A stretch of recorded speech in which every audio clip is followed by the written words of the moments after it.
teman-teman, di sini kami akan memberikan sedikit penyuluhan kepada kelompok tani Dharma Bakti Tani di Desa Basyaran. Sebelumnya, perkenalkan, nama saya Rifa Salma Nabila, nama saya Afiska Rahmawati, saya Munarami Hanifa, saya Syazaki Saesa, saya Yasin Hidayat.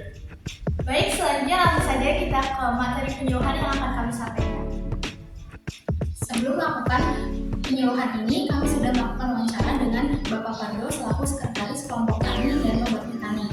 Dari hasil wawancara tersebut dapat diketahui beberapa permasalahan yang dihadapi oleh kelompok tani tersebut. Karena terlalu bergantung pada pupuk kimia tanpa dirotasi dengan pupuk organik, menyebabkan kondisi tanah di Desa Bantaran sebagian besar sudah mendekati kondisi kritis. Kondisi tanah yang kian kritis menjadi tantangan berat bagi para petani, terutama bagi kelompok Dharma Bakti Tani.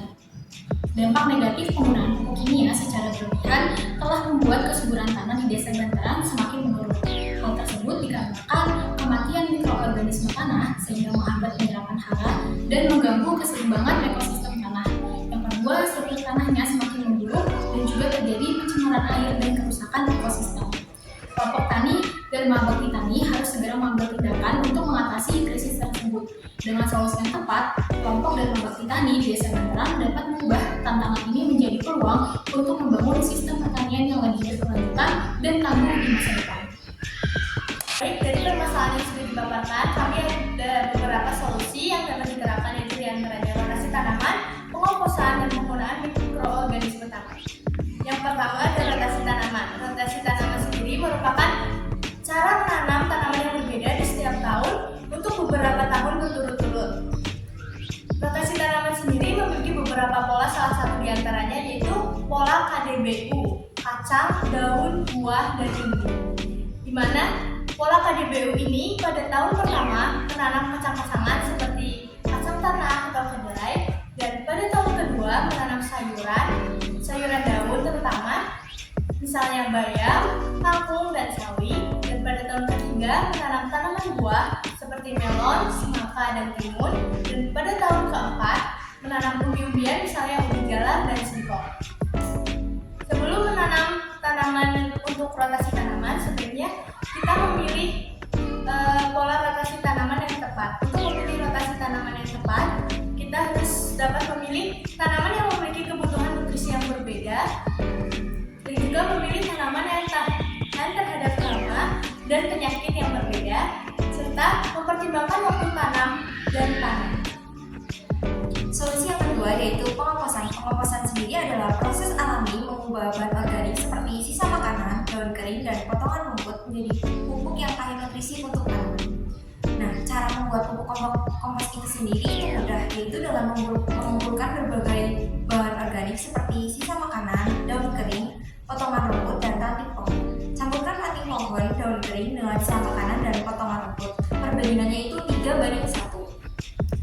Terus tambahkan sedikit air, aduk kompos secara teratur untuk memastikan pairan itu menjadi lebih baik. Tanda-tanda pupuk kompos itu jadi adalah berwarna coklat kehitaman serta berbau seperti tanah hutan dan mudah hancur saat dipegang. Nah, manfaat pengomposan itu sendiri yaitu mengurangi sampah. Nah, pengomposan dapat membantu mengurangi jumlah sampah yang dibuang ke tempat pembuangan akhir. Karena sampah organik itu merupakan komponen utama sampah rumah tangga. Yang kedua adalah menyuburkan tanah. Kompos yang dihasilkan dari proses pengomposan dapat meningkatkan kesuburan tanah dengan menambahkan bahan organik, memperbaiki struktur tanah, dan meningkatkan kemampuan tanah untuk menahan air dan nutrisi. Selanjutnya, meningkatkan kesehatan tanaman. Kompos menyediakan nutrisi penting bagi tanaman seperti nitrogen, fosfor, dan kalium yang membantu tanaman tumbuh dengan kuat dan sehat. Selain itu, pengomposan juga ramah akan lingkungan. Solusi yang ketiga adalah penggunaan mikroorganisme tanah. Penggunaan pupuk hayati dan mikroorganisme tanah adalah langkah penting untuk meningkatkan keberlanjutan pertanian. Pupuk hayati dapat memperbaiki kandungan nutrisi tanah, sementara mikroorganisme seperti bakteri dan jamur membantu meningkatkan kesuburan dan kesehatan tanah.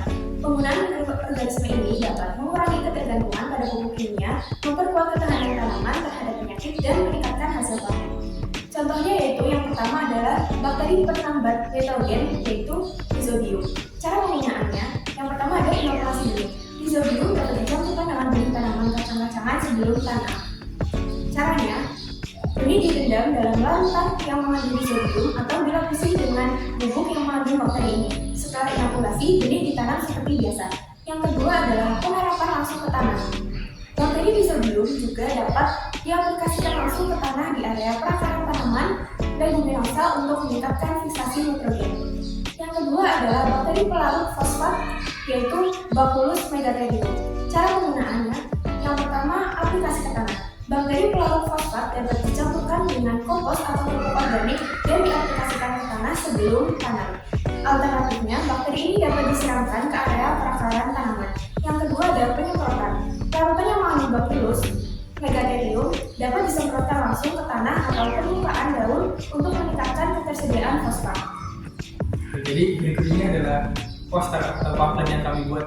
Nah, dengan dibuatnya pamflet ini diharapkan dapat menjadi panduan untuk menerapkan beberapa solusi dalam memperbaiki kondisi tanah di Desa Madra, khususnya pada kelompok tani dan membagi tani.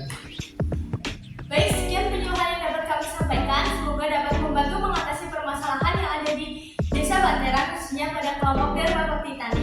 Kurang lebihnya mohon maaf.